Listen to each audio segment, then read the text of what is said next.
Why is it so important to have an office staff? Yesterday, we really dove deep into like the mental equity piece, and we called it Mental Equity Millionaire, because I truly believe if you free up that mental equity and you're able to focus on the things that you do best, then you're going to be able to put bigger things in motion like this topic. If you will delegate the things you're not great at, the things that are not your superpowers, you can allow that to be someone else's superpower where their strengths already lie and where they can be the lever for that growth in your business.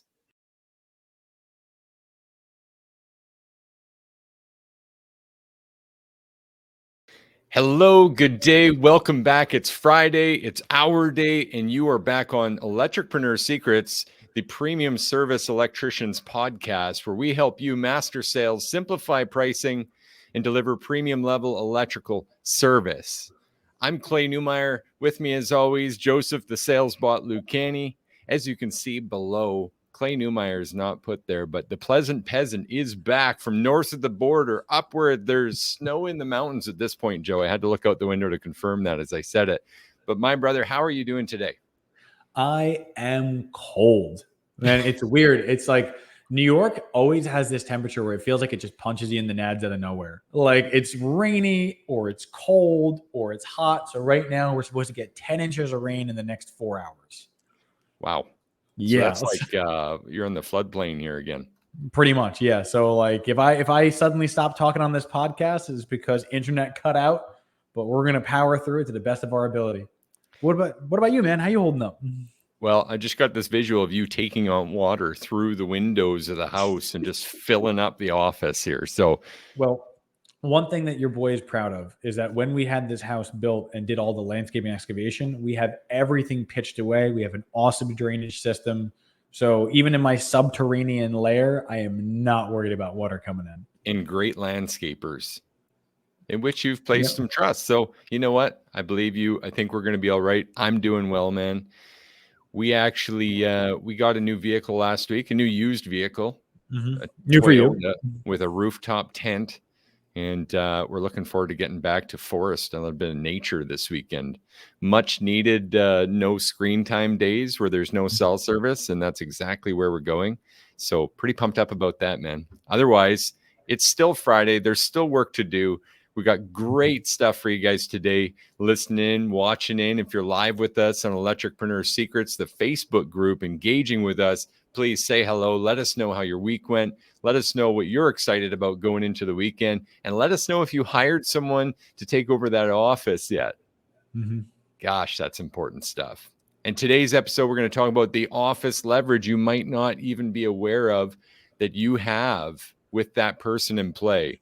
The organic and outbound marketing.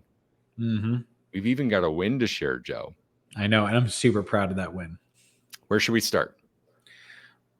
You know what? It doesn't matter to me. Where I guess we start off is we can talk about the win, but I think what we should start off is why we're even doing this. Why is it so important to have an office staff? We've all talked about it all week, but how can we use it to leverage leads today? Yeah. And yesterday we really dove deep into like the mental equity piece, and we called it Mental Equity Millionaire, because I truly believe if you free up that mental equity and you're able to focus on the things that you do best, then you're going to be able to put bigger things in motion like this topic. So I agree with you. That has been the topic of the week. We do believe this is the first hire secret that no one's told you before. And again, we're not throwing band-aids on this. This is the real deal, guys. If you will delegate the things you're not great at, the things that are not your superpowers, you can allow that to be someone else's superpower where their strengths already lie and where they can be the lever for that growth in your business. Did I miss anything, Joe? No, I think you hit it on the head. I love it. Okay. So we've got this tool that our clients get, and it's pretty valuable, and it's something that we put right up front. So in the first week of joining our program, we do go through a little marketing roadmap because we used to encounter this problem once in a while. And that problem was, well, it's great. I'm learning the sales. I'm attending the classes, but I've got nothing on the calendar. Got no leads. We realized, well, okay, we got to teach people a thing or two about filling the pipeline and leveraging that pipeline so that when that happens, it's just back to the service leads now list. That's what I'm referring to today. And the win that you had this morning on a client call was someone who shared that they had encountered this very situation. Yes. Can I talk about that? Please. Okay. So we're not going to name names, but we had our client that we were working with today. We were doing a special session with him, and he had explained that there wasn't anything on the calendar. Top tier salesperson, didn't have anything on the calendar. Like, things just started to slow down, and it was like, well, what do we do? So we actually started making outbound campaigns and started calling all the existing glades that he already had, meaning I'm calling existing customers. But where it really thrived was he called a pile of leads that didn't take action on an existing offer. He was like, I have these people, they're low impact leads, but I got to get my door doing something. So he got his foot in the door with memberships doing the inspections and saying, like, all right, we're going to go and do inspection calls for our clients. From those inspections, he generated 17,500. Wow. Yeah.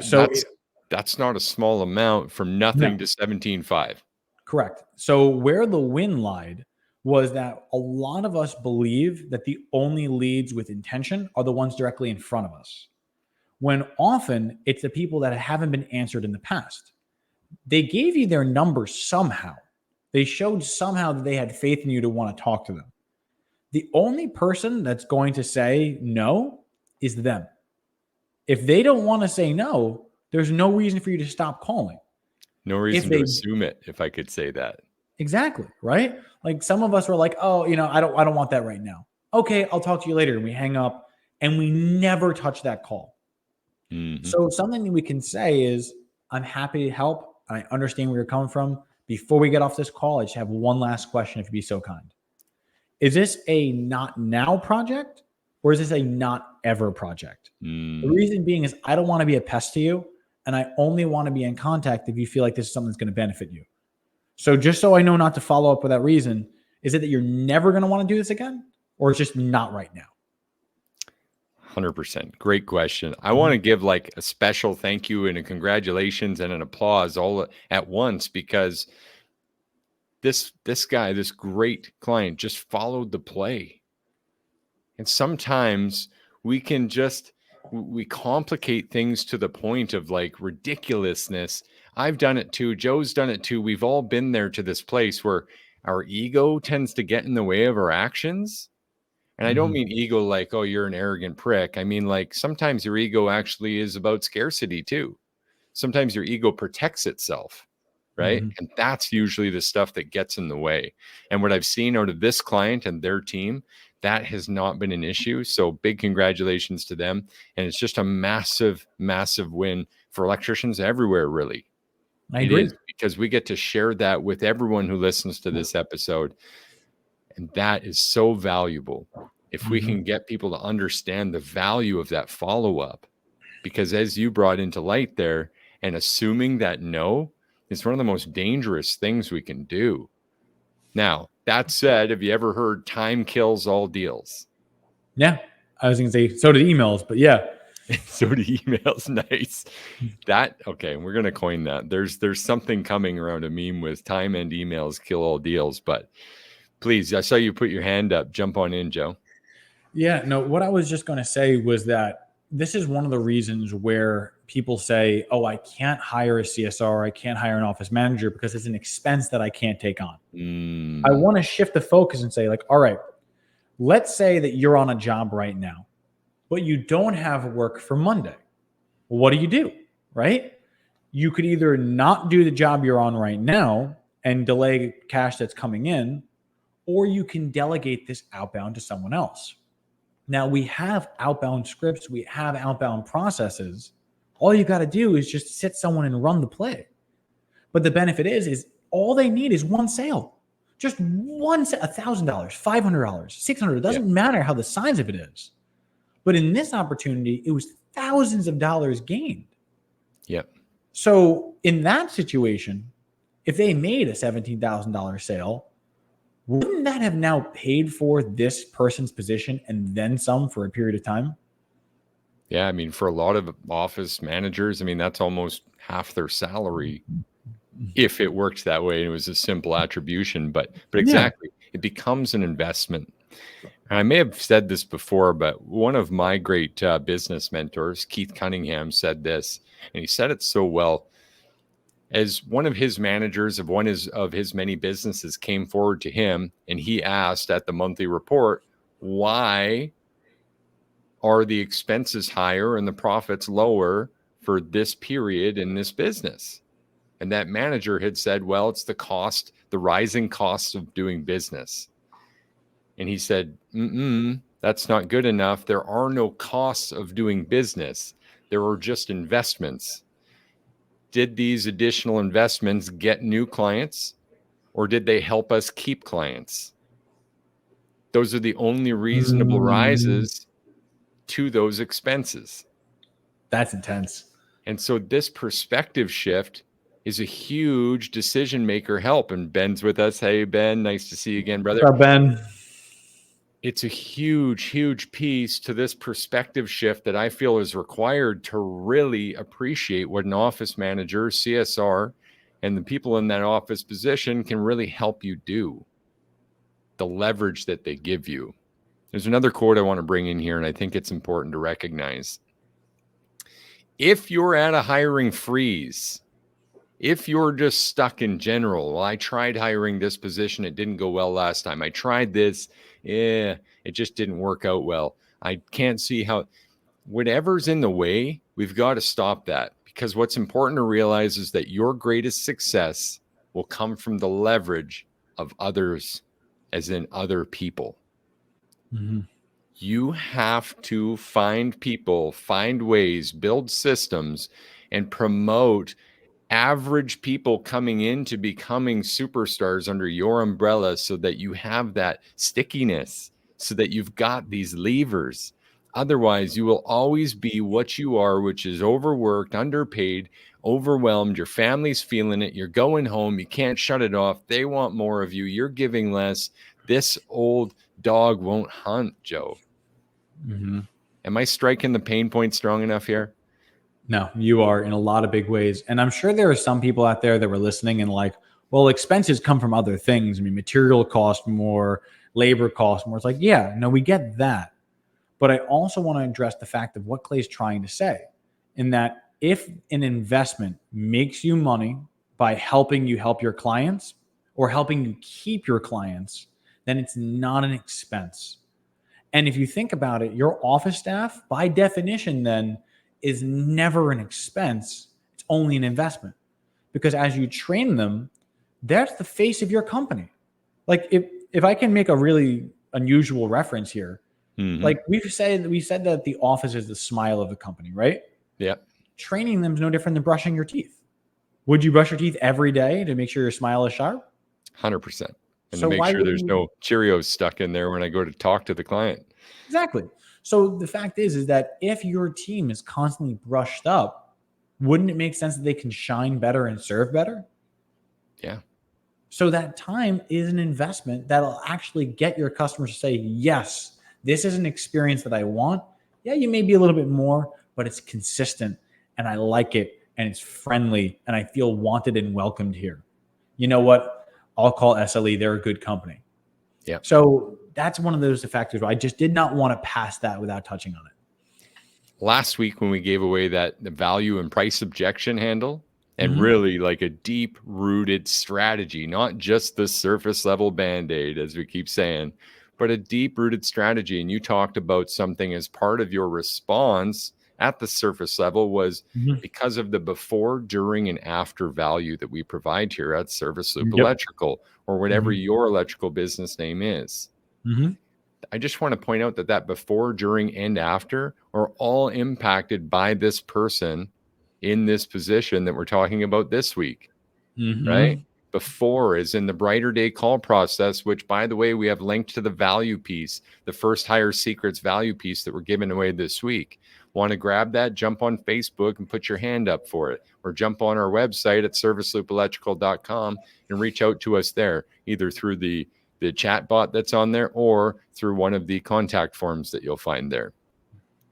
through that becomes the before, though. Someone's answering the phone with a smile, like Joe mentioned, discussing, at least beginning to introduce the idea of a first-class membership, part of your irresistible offer as a premium service provider, and even making an offer, a leveraged offer for that membership on that call, not to mention just building rapport with that person for the first time with your business.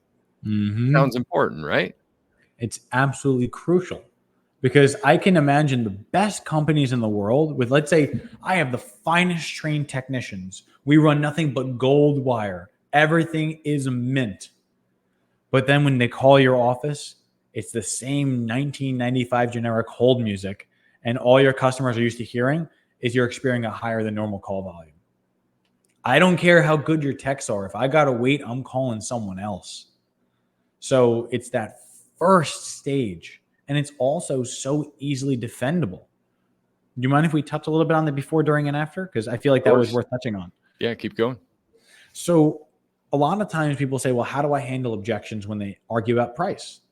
We touched on that last week, but it also ties directly into what we're doing today, where if you have a well-trained, well-oiled front office, that's a value adder. And it's also something your client directly experiences, right? So whereas they may not see your quality until after they hire you, they most certainly would have had to experience your customer service provided they called your office. So when someone goes and says, well, why are you so much more? Like, well, our goals serve you before, during, and after. And as an example, one of the benefits is when you called our office, how many times did it ring before we answered? It's like barely at all. I get it. We could have hired someone right out of high school who wasn't a customer service professional, or we could have gotten a robot service, make you wait on hold. Was it wrong of us to want to give you better service even if it cost more? Not at all. So how would you like to proceed? With the job, with this option. I love Let's work together, right? So yes. And then I want to, again, touching on the before, during, and after, there's the aftermath too, which is what our client really did, which was really something we should be doing anyway. We shouldn't actually wait till our leads dry up. We should be following up with every opportunity every single time, never assuming the no, always keeping in touch. And that just takes more time than you're going to be able to do as a business owner. Please jump on in, Joe. I didn't want to break your flow, but there was a specific number that came to mind of a time that's good to track for those opportunities. Let's hit it. So I've heard two different theories, and I'm okay with either one because I've tried them both. Yeah. The first is 3 days after. So in other words, let's say you have an opportunity and they said no. You're not calling the next day. That seems a little desperate. But 3 days later with, hey, I know we had come out, we had offered you a bunch of different solutions. I just wanted to see with a little bit of time, what were your thoughts on them? Or if you had any additional questions that I can answer for you. Not asking for the sale, but saying, were there any additional questions that I had, or was there anything that wasn't clarified to enough of detail? The second number is 2 weeks. So it's 3 days and then 2 weeks. The reason why we say 2 weeks is at that point, if they were getting estimates, they should have had a decent amount of experience. But where it really thrives is where the competition isn't on point. Because more than likely they get quotes or request quotes, but they don't actually come in. They met with someone 2 days after you were there, but they still haven't received a quote yet. Or the person rescheduled on them twice and they haven't even met them yet. So if you call 2 weeks later and say, hey, Clay, I know it's been a little bit since last we talked. As we were previously saying, we want to serve you before, during, and after. Even though you didn't get a chance to work with us yet, I want to see, were you served at a level that you felt comfortable with by someone else at this point? Oh, you weren't? It still hasn't gotten done? Well, would it be wrong of us to want to open the door and see if we can work out something together? Okay, great. When can we come out and help you with that? Really easy call, super effective. It's like the mayor campaign, very passive, by the way, no pressure, again, which follows our entire process. Speaking of which, if you guys haven't noticed, all of this stuff as we go week to week seems pretty congruent. We're able to deep dive into these details because our inside track, the program, the coaching program that we have that helps all of our clients build their businesses and grow so much in their premium service endeavors.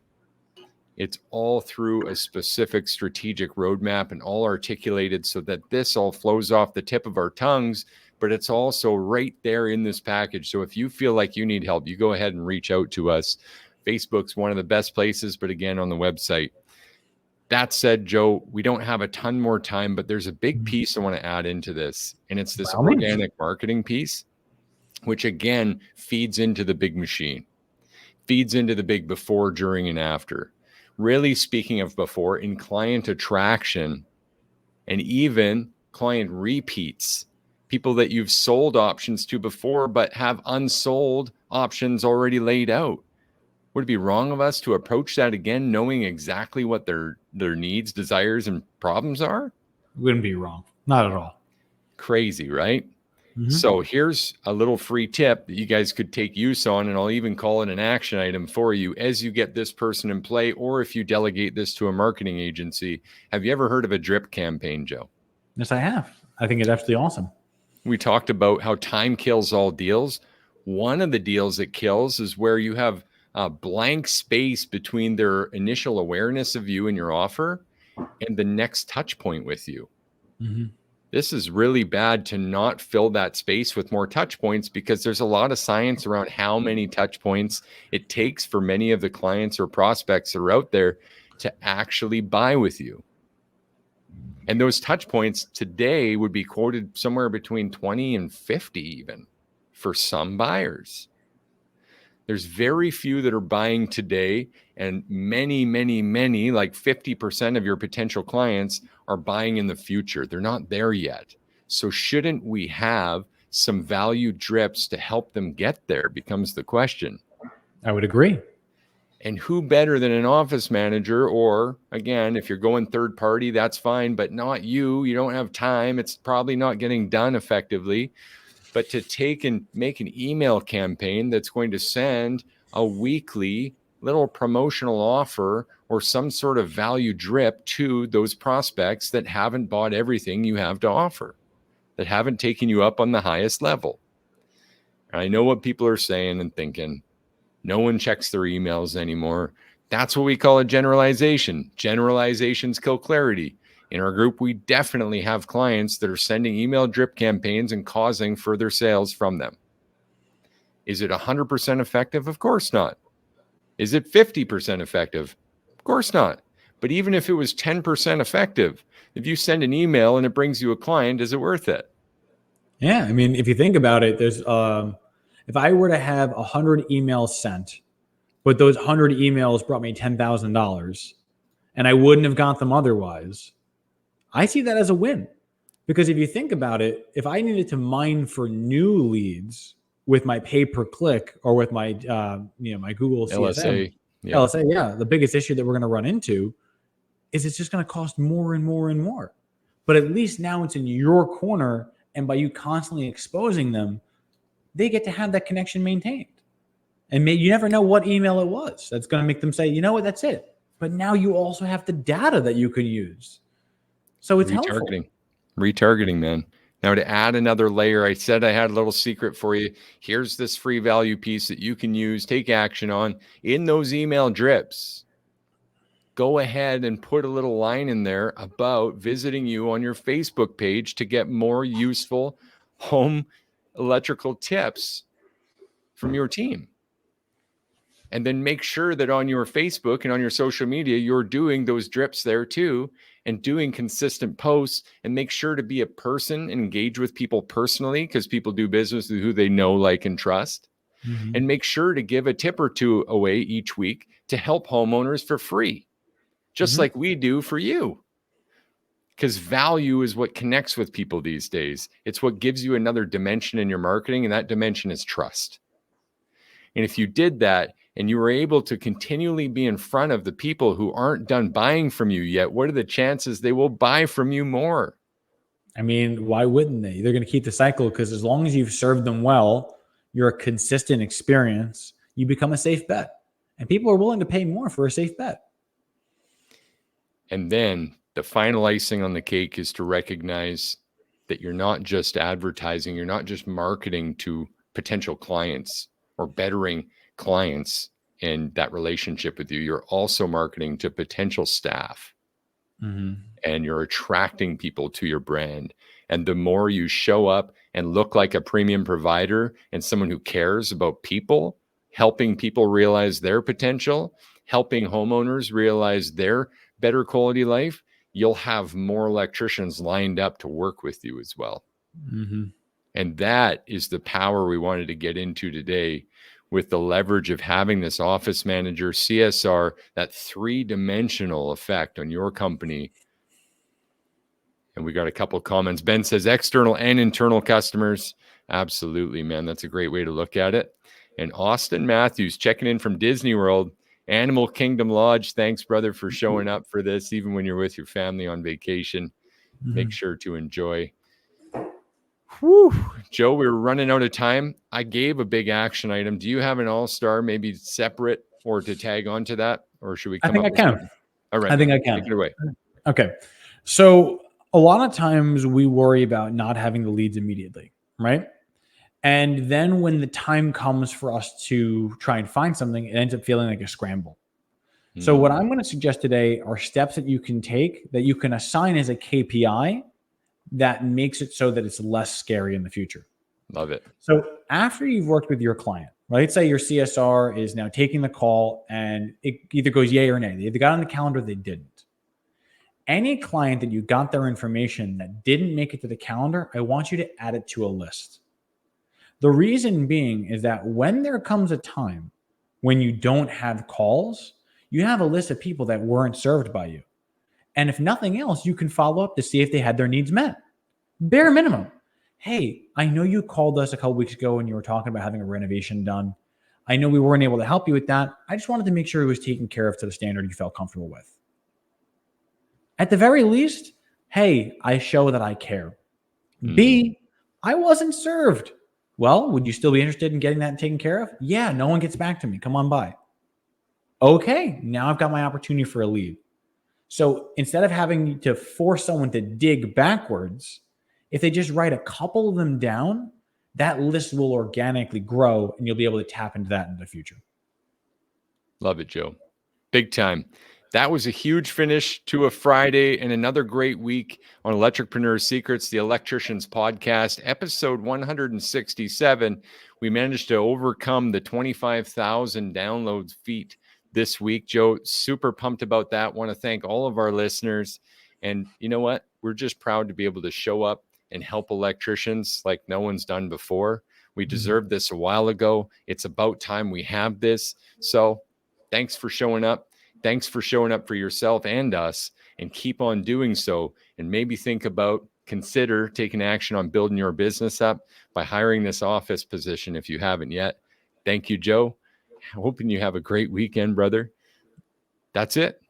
All the same to you, my friend, and everyone listening. Wish you all the best. Cheers.